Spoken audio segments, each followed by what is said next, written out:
Sorturen adierazpena garai berriaren atarian. Lehenik eta behin, txalotu egin nahi ditugu urrats historiko hau ahalbideratu duten Euskal Herriko zein nazioarteko eragileak. Haien inplikazioa erabakiorra izan da, oztopo eta zailtasun guztien gainetik prozesua bururaino eramateko. Baina batez ere, esan nahi dugu, harro gaudela Euskal Herriaz.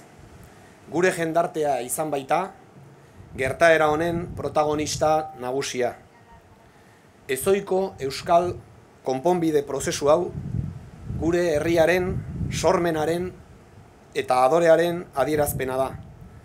Eta argi dago, gaitasun honek etorkizun hoberako aukerak irekitzen dituela. Gure jendartearen, heldutasunaren neurria erakutsiz.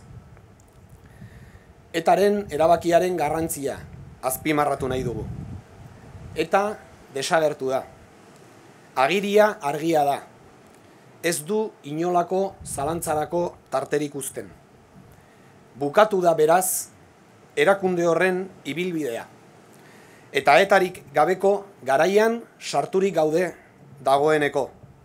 Batzuek iraganera kateatuta, itxuarena eta gorrarena egin nahi badute ere. Gaurtik aurrera, inork ezin du etaren jarraipenaren aitzakia erabili, bere ardurei ihes egiten jarraitzeko. Iritsi da, honen bestez, hainbeste urtetan agindutakoa gauzatzeko unea. Iritsi da, nork bere ardurei eusteko unea. Etarena ez da indarkeria politiko bakarra.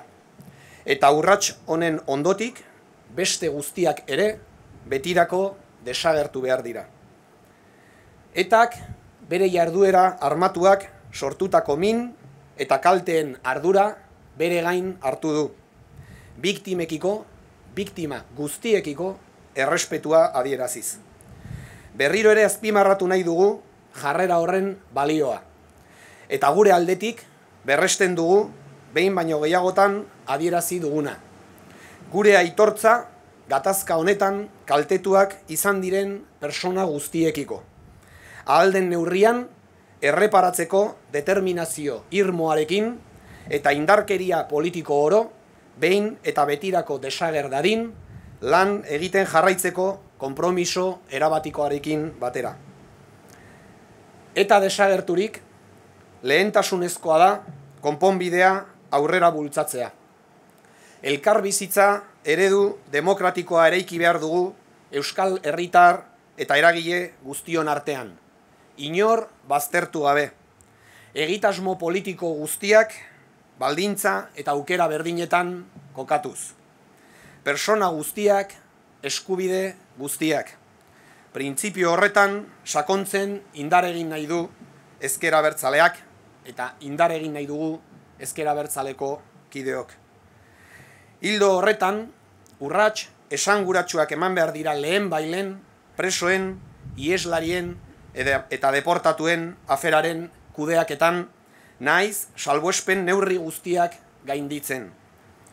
Eta mugarri hauetatik harago, bidea ireki behar da gure herriak aske erabaki dezan bere etorkizuna. Bada beraz, Euskal Herria demokratizatzeko eta bestela esanik, pertsona guztientzako eskubide guztiak bermatzeko garaia. Gaur eta hemen, ezker abertzalea Euskal Herria independente, sozialista, feminista eta euskalduna demokratikoki eraikitzeko autu estrategikoan berresten da. Aro berri batean sartzen da Euskal askapen prozesua. Eta herritar askeen herri askea lortzeko helburuari lotzen gara indar berrituta. Bidean gelditu diren lagunak eta egindako lana gogoan.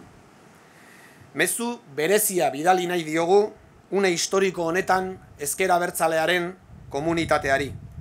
Borrokan eta lanean jarraitzeko deia eginaz.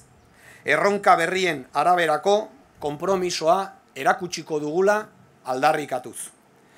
Garai berrian gaude, eta ezker abertzaletik gure onena emateko unea dela uste dugu. Pertsona, militante eta antolakunde bezala. Orain artean bezala, herria helburu jarriz.